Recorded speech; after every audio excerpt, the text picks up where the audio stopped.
he donat classe molt de temps de dibuix i jo sí que m'he trobat amb alumnes que entraven en hiperfocus de YouTube.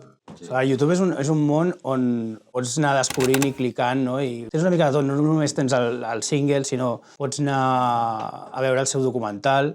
A mi m'ha vingut al cap una cosa, que és com arriben els grups antics. I llavors la gent jove sí que veig que per YouTube ha descobert moltíssimes coses antigues, que els ha donat més ventall. I després hi ha el fenomen, per exemple, Stranger Things, que tenia públic jove. Doncs hi ha molts artistes d'aquests històrics que la gent està descobrint gràcies a que formen part de la banda sonora i tirant del fil, això mateix.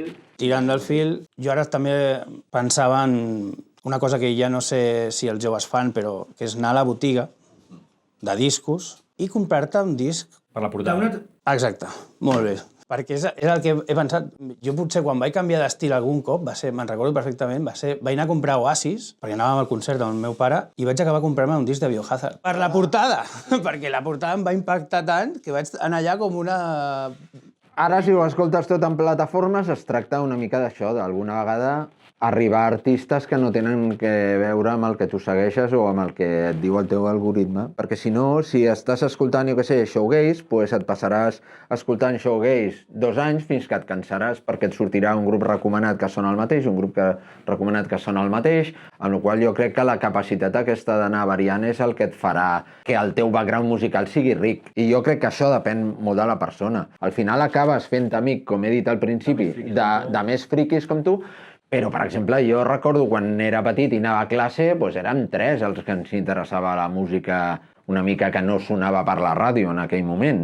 Continua passant, continua havent gent que seran aquests friquis del futur que faran, jo què sé, que muntaran el seu segell o el que sigui.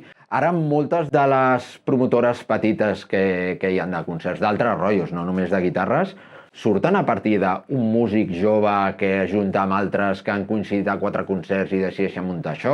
Jo crec que continua passant que potser abans tenia més presència, com la gran massa funcionava per un costat i nosaltres funcionàvem pel costat alternatiu i la part alternativa era molt més... El carril de la carretera alternativa era molt més ampli del que és ara. Una part positiva de les xarxes socials, per no demonitzar la tecnologia, realment és això. Ara està pensant jo, quan era jovenet, jo m'he perdut molts bolos per no saber amb qui anar, perquè jo era una mica el friqui que escoltava aquesta música de guitarra ruidosa. I ara veig que la gent jove té, pues això, un Instagram i es poden posar en contacte de ¿quieres colaborar con este minifestival o quieres ayudar? I hi ha com més maneres d'arribar a gent com tu, que potser abans era, si no tenies la sort de que a classe coincidís amb gent com tu, pues...